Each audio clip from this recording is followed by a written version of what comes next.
Hi, I'm Lauren Thomas, and in this video, we will talk about the processes of change within the Transtheoretical model. This is part 2. So again, the origins of the Transtheoretical model are rooted in the field of addiction medicine, and what we'll talk about in the processes of change lecture video is not when you're ready to make a change, but how change can happen. Remember that Prochaska and De Clemente were the theorists, the founders of this model around Transtheoretical model, and they identified 10 common processes that help people move from one stage of change to another. So there are several constructs within the Transtheoretical model. There is the stages of change. We've already discussed that in part 1. In this video, we'll talk about the 10 processes of change, but then also remember that self-efficacy is a construct within the Transtheoretical model. So again, there are 10 processes of change that have been identified by Prochaska and De Clemente. And what they did was organize these ways of making change happen, or ways that change can happen in our lives, both in the cognitive side and the behavioral side. So cognitive processes are changes that happen in our own attention, in our thoughts, the way that we perceive things, how we remember our past, how we interpret our present moment, our future. And then behavioral processes are changes that happen in our interaction with the environment or with people in our environment. So this is an exhaustive list of the 10 processes of change, and I'll go through each one. And once we get through the 5 cognitive processes, I will share an example of something that worked for me. Doesn't mean it's going to work for you. It just happens to be an example that changed my life. And then we'll talk about the behavioral processes, the 5 of those, and then I'll also share with you another example that worked for me. These are just examples. It doesn't mean that this is necessarily going to work for you, but I want to share with you some pivotal moments in my life that certainly helped me remember what my why is. Consciousness raising is one of those cognitive processes. What consciousness raising is that awareness building. It's obtaining information about yourself or about some sort of negative consequence that comes from a behavior that you may be doing, or maybe it's you giving a brochure to a patient and them saying, "This is brand new information. I've never heard that before," and they're not being sarcastic about it. What consciousness raising does is it helps to move an individual from the pre-contemplation stage, never thinking about it before, to the contemplation stage. I need to think more about that. And this is what we classically understand and what we often stay at.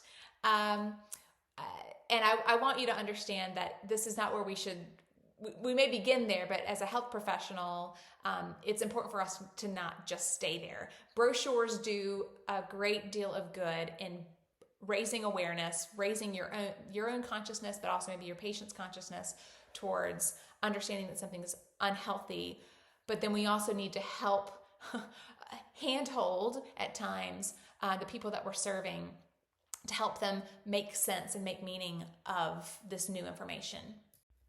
And the reason we don't want to leave someone in that consciousness raising stage is that what typically happens with a human being is that they experience feelings or react with emotions. Maybe it's anger, fear, shame, anxiety, worry about the negative behavior in question that they're now considering.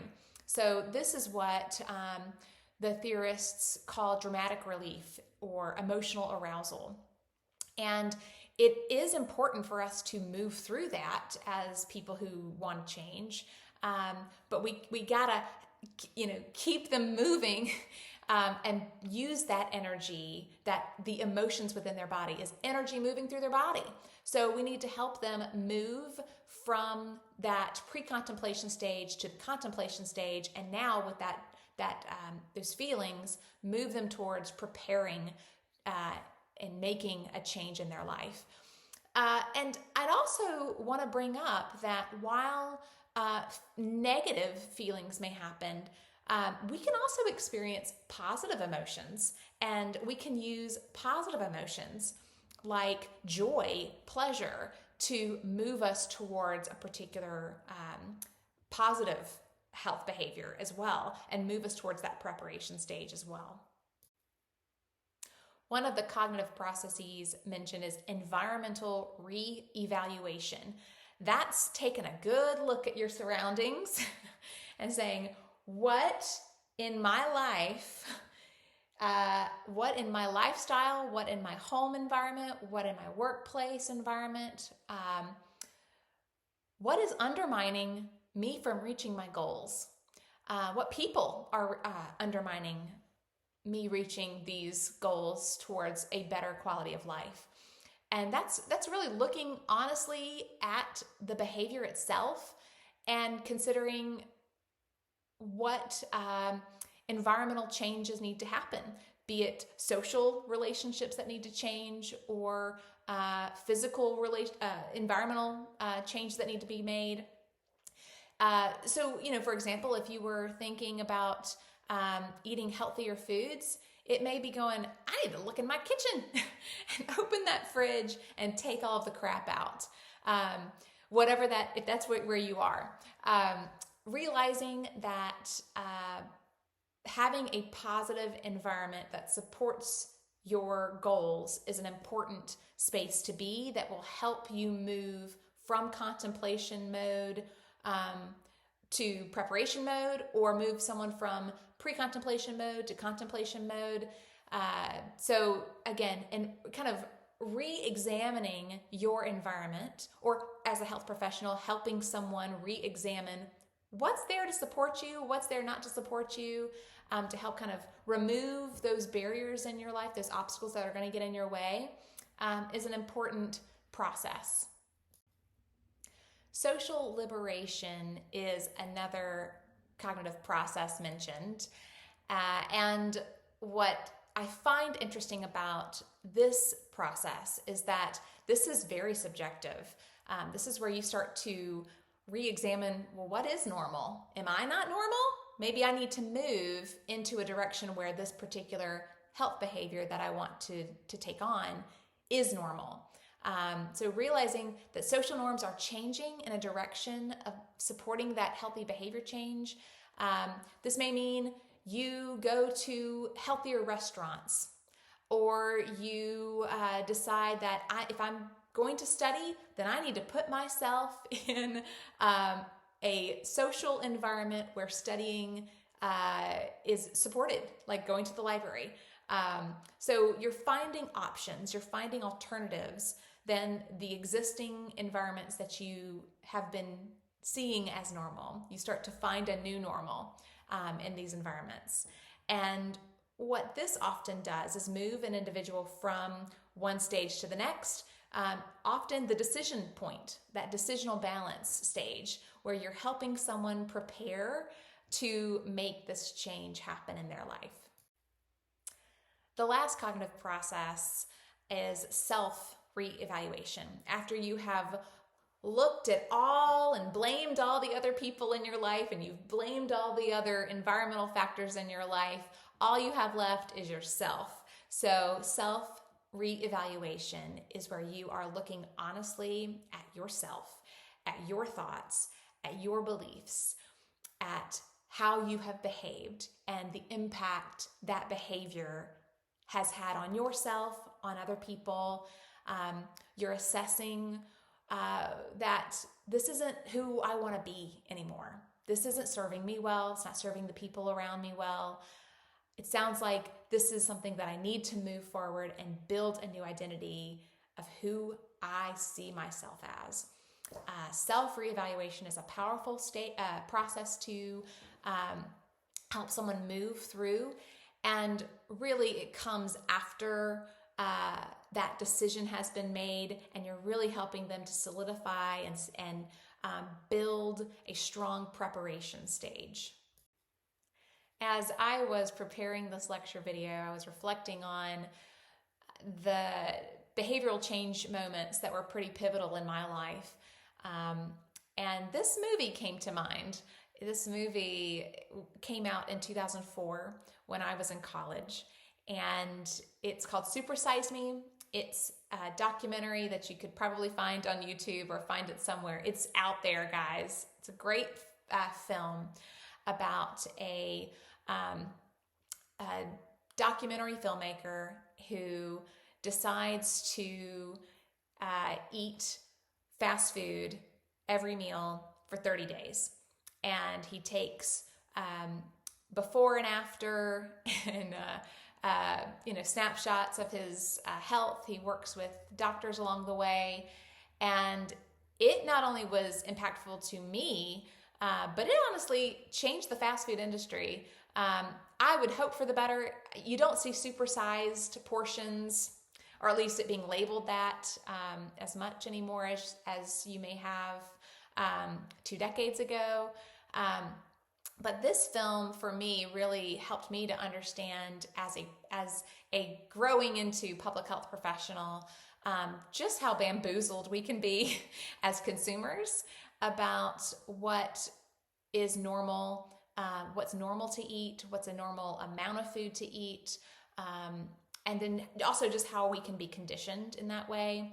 I took a lot of this information from this documentary to heart.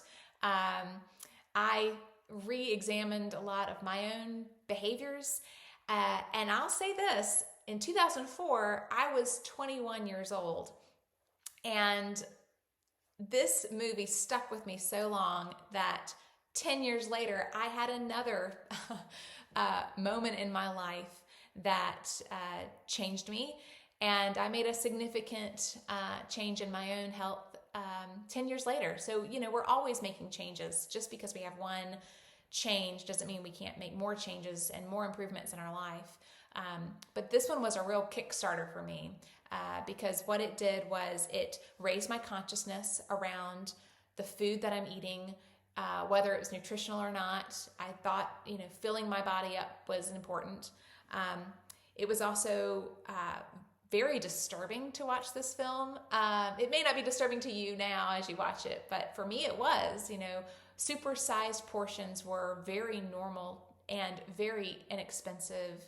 And as a college student, I was all about eating food that would fill me up for cheap.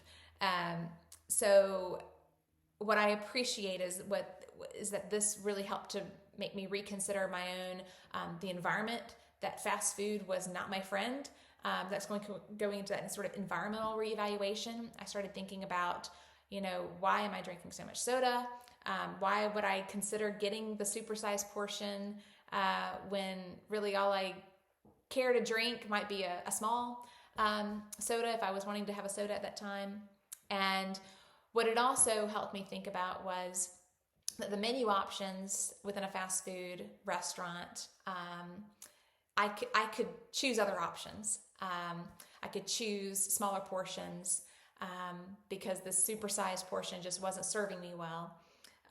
And I had to really start to think about, what do I want for my life? What do I want? Do I want to just eat food and waddle afterwards, feeling so incredibly full? So I encourage you to check this documentary out.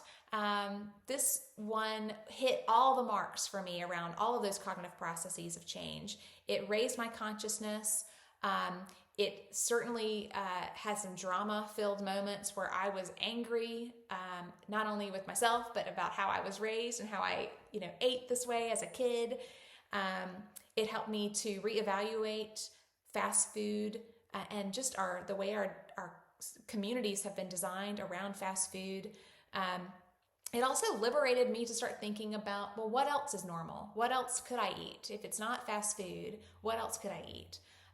And do that self-reevaluation. So I give this example, not that you need to change how you eat if that's not what you're ready for. This is just my own version of what has helped me to make some big changes in my life. So you'll notice that as we move through the stages of change, cognitive processes are often used in those earlier stages of change. And as you move to the later stages of change, preparation, action, maintenance stage, you're going to start using more behavioral-based processes. One of those is counter-conditioning. It's exactly what it means. You've been conditioned to do something in a certain way, or you've been conditioned your whole life to think this way about yourself. And counter conditioning is replacing an unhealthy behavior that you've been conditioned to do, or an unhealthy thought that you've conditioned yourself to think, and replacing that with a healthier behavior or a healthier thought. One example that I would give here is the word yet. So if you have an unhealthy thought that is, oh, you can't do this, you've often been conditioned to just hear that thought in your head all the time. And one way to counter that is, well, I haven't learned that yet.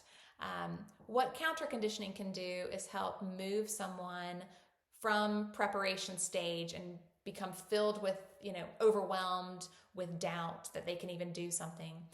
Counter conditioning, just by replacing a healthier thought or a healthy behavior, move someone to a later stage like action or maintenance.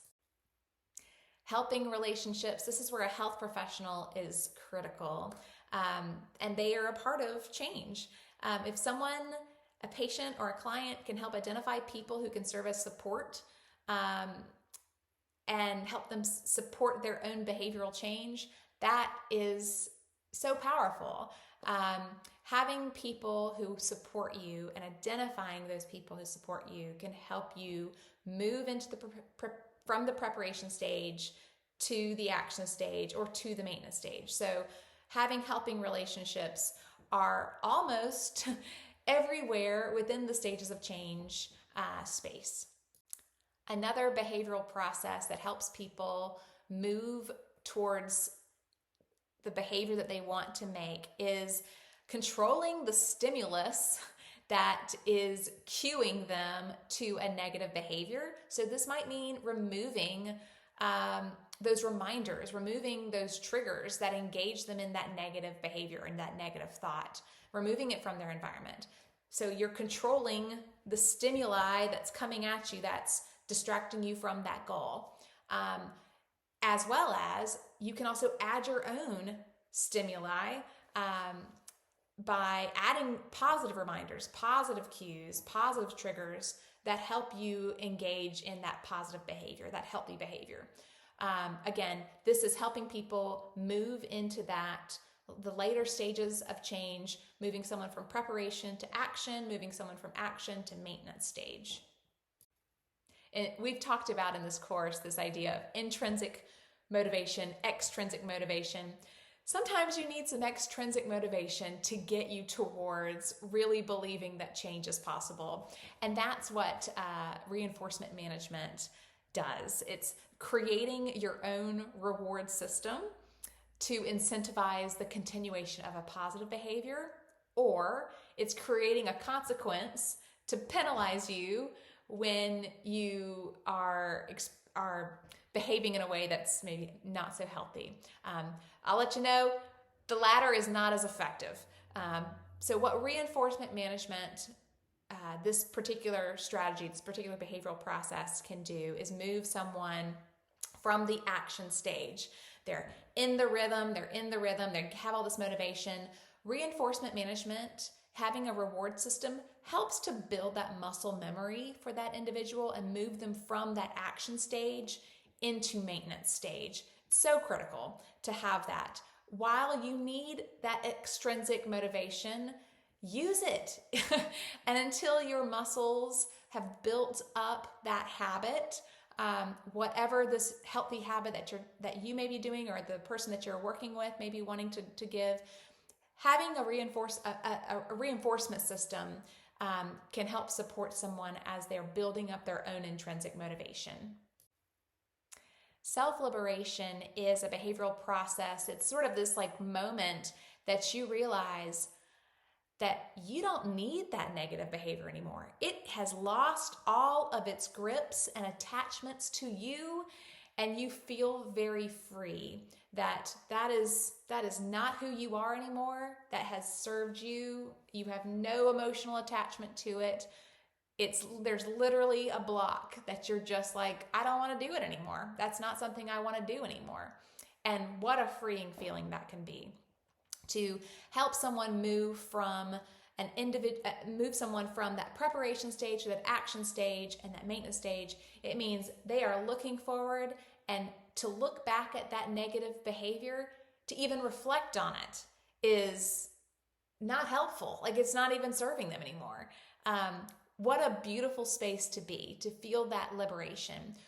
It's also as a health professional, it's a beautiful thing to witness in someone, that they feel so liberated, that negative, unhealthy behavior just doesn't exist in their life anymore. So this is a video here of a Nike commercial. Gotta love Nike. They really tap into the psychology of behavior change. Even just thinking about their slogan, "Just do it." There's so much packed in there. But this is not a sports psychologist course. I'm just sharing with you that for me, sports, seeing myself as an athlete, even if I'm not playing in a school sport anymore, that this is an identity that I wanted to consider that I could be, even at the age that I am. As I record this, I'm 40 years old.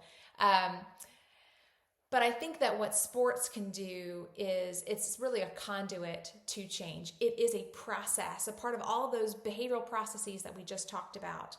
There's a structure to sports, no matter what. If you're deciding to do team sports or individual sports, there's the structure that sort of is that reinforcement management component. You've got practices where you are around other people who support you in this goal that you might have of being your most excellent. From a physical perspective, from a competitive perspective. You also have that support to control your stimulus, to really focus in on what you're trying to accomplish. And then you also happen to have, counter conditioning. There's a lot of times where you might have a coach in your team sport that helps you to replace those negative thoughts and turn them into healthy thoughts through practice. Or turning a negative or maybe a particular way that you're, swinging your tennis, hitting a ball with your tennis racket, or hitting a ball with your golf ball, with your club, or the way that your form is when you're running, or the way that you are practicing, shooting hoops. All of that is conditioning you, and it's going to hurt for a while because there's counter conditioning that has to happen. So I'm just throwing that out there, that sports, athletics, having that athletic mindset is a part of the behavioral processes of change. That whether you're playing sports in college, whether you played sports in high school, whether you played rec league, you can take on sports. Sports is there for you. You can do it no matter what your ability level is. It's just finding what sport works well for you, what you enjoy, what fits your life, and continuing that. I find that this is one that can be something that can serve you for the rest of your life. What this Nike video shares is that oftentimes women are thought of as crazy for thinking this way, that they could start to do this and try to take on these physically challenging obstacles and face them head on, but that it's worth trying to dream in a crazy way.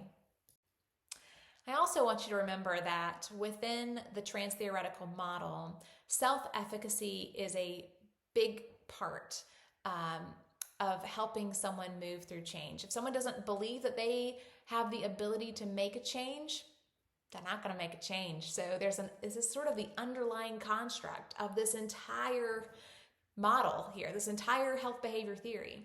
So as a person is moving through each stage, their confidence must come with them. How confident are they in their ability to try out and activate this new healthy behavior? If you're a health professional, it's helpful to not use such heavy words like "this is the day," just say, "Hey, let's just experiment and try it out." It helps to kind of reduce the anxiety of what this could be and help them to just learn and grow. A person's ability to see themselves as confident to master and maintain a new skill, no matter what the situation, that's what you're there for as a health professional. But also they need to see that they need to feel confident that they can step into, that they can embody a new vision of themselves, a new identity for themselves. Maybe they didn't see themselves as an athlete before, and they're stepping into what it might look like to become an athlete. If they've come from a home where their parents smoked, that they smoke, and they're trying to quit, this is a new realm for them of seeing themselves step into a world where they no longer see themselves as someone who uses substances to cope with stress, and they find other ways to manage their stress. This is bold and brave territory, and as a health professional, we have to remember that the self-efficacy theory is baked into the Transtheoretical model. All right, so this is part 2 of the Transtheoretical model lecture video, Processes of Change.